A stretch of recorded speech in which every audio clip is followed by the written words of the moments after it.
السلام عليكم ورحمة الله تعالى وبركاته. مشاهدينا الكرام، أحييكم من الفضائية الإريترية وأقدم لحضراتكم نشرة الأخبار لمساء الأربعاء 26 من مارس لعام 2025. نستهلها كالمعتاد بأهم وأبرز العناوين.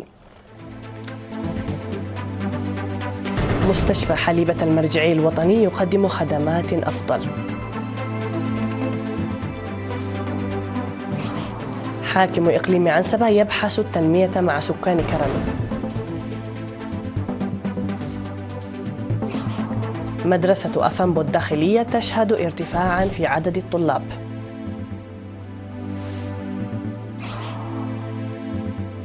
في الأنباء العالمية، مقتل 20 جنديا كاميرونيا في هجوم نفذته بوكو حرام. إيران تكشف عن مدينة صاروخية بأعماق الأرض.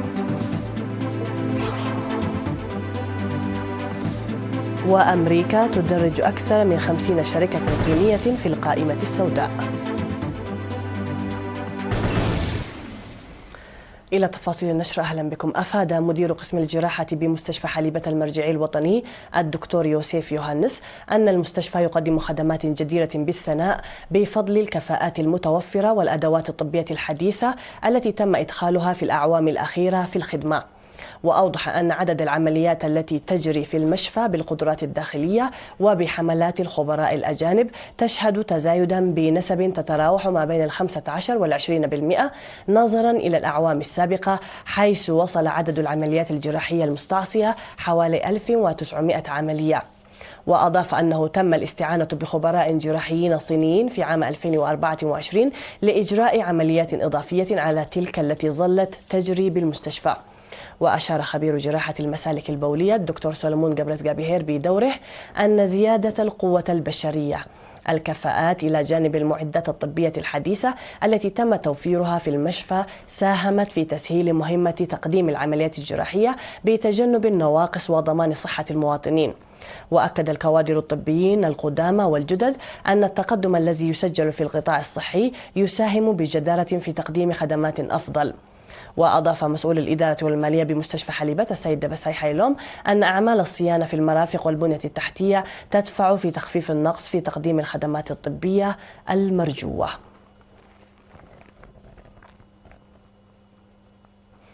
بحث حاكم إقليم عنسبة السفير عبد الله موسى في اجتماع عقده لسكان مدينة كرن في 25 من مارس دور الشعب في تنفيذ أولويات برامج الإعمار والتنمية.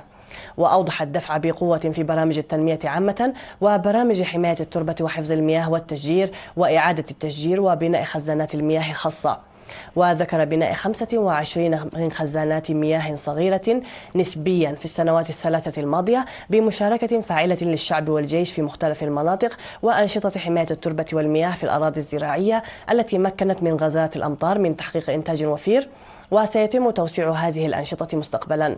وذكر الشعب للمشاركة باهتمام كبير في نظافة المدينة وحماية البيئة لدورها في الصحة العامة، موضحا بأن إصلاح مجاري الصرف الصحي وصيانة مباني المستشفى وإعداد الخريطة السكنية المتكاملة للمدينة وغيرها من البرامج الكبيرة قيد التنفيذ. وطالب الاجتماع للاهتمام بخطوط أنابيب مياه الشرب لمدينة كرن وإيجاد حل لنقص خيارات الطاقة المنزلية وتخفيف مشكلة مياه بوغو. من ناحية أخرى، عقد مدير مديرية جندع سيد عمر يحيى اجتماعا في 20 من مارس مع مسؤولي الأقسام وإدارات الضواحي وممثلي الشعب ولجان الصلح بهدف زيادة مشاركة السكان في برامج التنمية والاستفادة المثلى من مؤسسات الخدمات الاجتماعية. وأشاد بعمل حماية التربة وحفظ المياه المنفذة، داعيا إدارة الضواحي ولجان القرى إلى العمل القوي لتعزيز المشاركة الشعبية.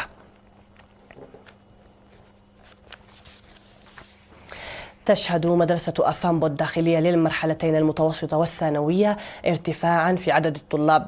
وأوضح المدير الإداري للمدرسة الأستاذ إسماعيل عبد الرحمن أن المدرسة التي تأسست في العام الدراسي 2003 و2004 لسد نقص التعليم للمرحلة المتوسطة، ثم توسعت المدرسة لتقدم التعليم الثانوي في العام الدراسي 2015 و16، تساهم في مشاركة الأطفال في المقاعد الدراسية وتلقي التعليم وصولا إلى المرحلة الدراسية بالقرب منهم. وأكد أن مكتب التعليم يعمل بالتنسيق مع الإدارات المحلية لتعزيز مشاركة الإناث في التعليم، مشيرا إلى أن عدد الطلاب في هذا العام شهد تزايدا بنسبة 4% نظرا إلى سجلات العام الدراسي الماضي. وأشاد الأستاذ إسماعيل في الختام باجتهاد وتضافر المعلمين والإدارات والمجتمع في تعزيز الخدمات التعليمية وتقدم التحصيل التعليمي للطلاب، بذكر أن الطلاب الذين يشاركون في الامتحانات الوطنية للصف الثامن والصف الثاني عشر يسجلون نتائج مشجعة. وتقدم مدرسة أفامبو الداخلية للمرحلتين المتوسطة والثانوية الطلاب القادمين من 7 إدارات من الضواحي التابعة لمديرية أفامبو، وهي قرى أفامبو ورهمودة وكيميرا ودود أوراع وعبي وتاتسوميا ودقيتا وأربلي وعدي وأرعانو درب وبلعبين. أكملت مدرسة ورسايك الثانوية في سوا التي تقدم التعليم للصف الثاني عشر للطلاب القادمين من كافة أرجاء البلاد وتسجيلهم في امتحانات الشهادة الوطنية الثانوية، أكملت أنشطتها الأكاديمي لعام 2024 و25. وفي حفل أقيم في 24 من مارس قال مدير المدرسة الأستاذ الأسوم قبر هوات إن المدرسة استقبلت حوالي 20,000 طالب في هذا العام، من بينهم 50.4% من الطالبات، وأن 99% منهم أكملوا تعليمهم بنجاح بزيادة 11% عن العام الماضي. وأعرب عن ثقته في أن الطلاب سيعكسون القيم الوطنية التي اكتسبوها في سوا في حياتهم ومسيرتهم المستقبلية، موضحا بأن النتائج المشجعة في نتائج الامتحانات الوطنية في السنوات الأخيرة هي نتيجة لجهود الطلاب والمعلمين ومقدمي الرعاية وأولياء الأمور. وقال قائد مركز تدريب الخدمة الوطنية العقيد دبساي جدي إن الطلاب أكملوا المرحلة الأولى من هدفهم وينتقلون إلى المرحلة التالية، ووجه الشكر لمقدمي الرعاية والمعلمين الذين ساهموا بشكل كبير في إتمام العملية التعليمية بكفاءة ونجاح. وفي نهاية الحفل الذي تخللته عروض فنية تم توزيع الجوائز التشجيعية للمتفوقين في كافة الأنشطة فرديا وعلى مستوى الوحدات، وكذلك للمعلمين المثاليين وقادة المجموعات السكنية والطلبة ومقدمي الرعاية. أفاد مسؤول مكتب الزراعة في مديرية بارونتو بأن أنشطة التنوير الجارية للدفع بالزراعة المروية تحقق نتائج مرضية. وقال مسؤول المكتب السيد موسى بحتة إن أصحاب البساتين في المديرية يسهمون في سد احتياجات السكان من الخضر والفاكهة، مشيرا إلى البدء في زراعة أنواع الخضروات التي تزرع في الهضبة. وذكر خبير حماية التربة والمياه المهندس أزكيا الفيون وخبيرة تنمية الخضروات والفواكه السيدة أجات خلاي أن اتباع أصحاب البساتين لإرشادات الكادر الزراعي يمكنهم من تحقيق نتائج جيدة. وأشار إلى أن زراعة البطاطا الحروة تحقق ارتفاعا، وقد تم إنتاجه نحو 400 كنتار من الهكتار الواحد في التجارب التي أجراها المزارعون النموذجيون. من جانبهم أوضح منمو البساتين بأن إرشادات خبراء الزراعة مكنتهم من زيادة الإنتاج وسد احتياجات المديرية والإرسال إلى الأسواق الأخرى. كانت هذه الأنباء المحلية مشاهدينا الكرام، فاصل ونعود مع الأنباء العالمية.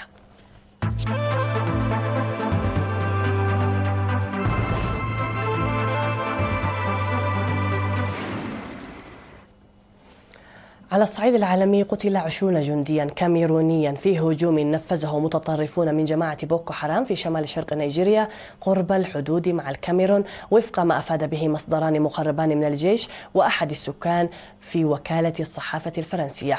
ويعد هذا أحد أعنف الهجمات المنسوبة إلى بوكو حرام منذ أشهر في أكبر دولة إفريقية من حيث عدد السكان. وتعمل القوات الكاميرونية بانتظام في المنطقة على غرار القوات النيجيرية والنيجيرية والتشادية في إطار عمليات مناهضة للمتطرفين حول بحيرة تشاد، وهي منطقة مضطربة تضم مقاتلي بوكو حرام وتنظيم داعش في غرب إفريقيا. هاجم مقاتلون من بوكو حرام متنكرين في زي رعاة وتجار الجيش الكاميروني في بلدة وولغو، وفق ما أفاد مصدران قريبان من الجيش. كشف الحرس الثوري الإيراني عن مدينة صاروخية جديدة للقوات الجوفضائية في أعماق الأرض، قال إنها تضم آلاف الصواريخ الدقيقة. وقال التلفزيون الإيراني إن المدينة الصاروخية تضم صواريخ من طراز خيبر شكن وصواريخ باليستية تعمل بالوقود الصلب والسائل. وكان التلفزيون الرسمي عرض سابقا مشاهد نادرة ظهر فيها قائد الحرس الثوري حسين سلامي يزور قاعدة صاروخية تحت الأرض. واستخدمت القاعدة حسب القناة في أكتوبر لشن هجوم على إسرائيل بنحو 200 صاروخ تضمنت لأول مرة صواريخ فرد صوتية ردت عليه إسرائيل وقتها بمهاجمة مواقع عسكرية في إيران. وبعد هذا العرض بأيام كشفت القوة البحرية التابعة للحرس الثوري عن موقع لتخزين السفن تحت الأرض في المياه الجنوبية للبلاد، وأظهرت لقطات بثت وقتها عشرات السفن الصغيرة المجهزة برشاشات وصواريخ في أنفاق المنشأة تحت الأرض. أعلنت وزارة الخارجية الصينية إدانتها الشديدة لإضافة الولايات المتحدة كيانات صينية إلى قائمة قيود التصدير، مؤكدة أن البلاد ستتخذ الإجراءات اللازمة لحماية الحقوق والمصالح المشروعة للشركات الصينية. تأتي هذه التصريحات بعد أن أضافت الولايات المتحدة 6 شركات تابعة لمجموعة إنسبور، الشركة الرائدة في الصين في مجال الحوسبة السحابية والبيانات الضخمة، وعشرات الكيانات الصينية الأخرى إلى قائمة قيود التصدير. وأضافت الولايات المتحدة عشرات الشركات التقنية الصينية إلى قائمتها السوداء للصادرات، مع سعيها لكبح جماح قدرات بكين بمجال الذكاء الاصطناعي والحوسبة المتقدمة. وتأتي تلك الخطوة في وقت تتصاعد فيه التوترات بين أكبر اقتصادين في العالم مع قيام إدارة ترامب بتصعيد الرسوم الجمركية على الصين. في النبأ الأخير، أعلنت السلطات في كوريا الجنوبية أن حرائق الغابات الهائلة في جنوب شرق البلاد أسفرت عن مقتل 24 شخصا وخلفت أضرارا غير مسبوقة. وقال مسؤول في وزارة الأمن الكورية الجنوبية لوكالة الصحافة الفرنسية إن 6 آخرين أصيبوا بجروح خطرة، بينما قال مسؤول بالشرطة المحلية إن العديد من القتلى كانوا في الستينيات والسبعينيات من العمر. وبين الضحايا قائد طائرة هليكوبتر تحطمت بينما كانت تشارك في مكافحة حرائق الغابات الهائلة وفق ما نقلته وكالة يونهام للأنباء. وتسببت النيران في تدمير أحياء بأكملها وإغلاق المدارس، وأدت أيضا إلى إجراء 27,000 شخص بينهم مئات من نزلاء السجون. ويشارك في عمليات الإطفاء والإجلاء نحو 5,000 من رجال الإطفاء و87 مروحية، بالإضافة إلى مئات من أفراد الشرطة والجيش. مشاهدينا الكرام، إليكم تذكير بالعناوين قبل ختام النشرة. مستشفى حليبة المرجعي الوطني يقدم خدمات أفضل.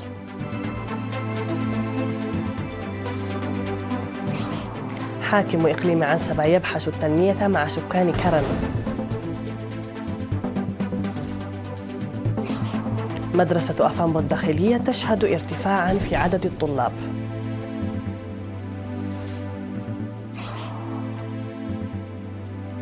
مقتل 20 جنديا كاميرونيا في هجوم نفذته بوكو حرام. إيران تكشف عن مدينة صاروخية بأعماق الأرض. وأمريكا تدرج أكثر من 50 شركة صينية في القائمة السوداء. نهاية النشرة مشاهدينا الكرام، شكرا لكم على حسن المتابعة. السلام عليكم ورحمة الله.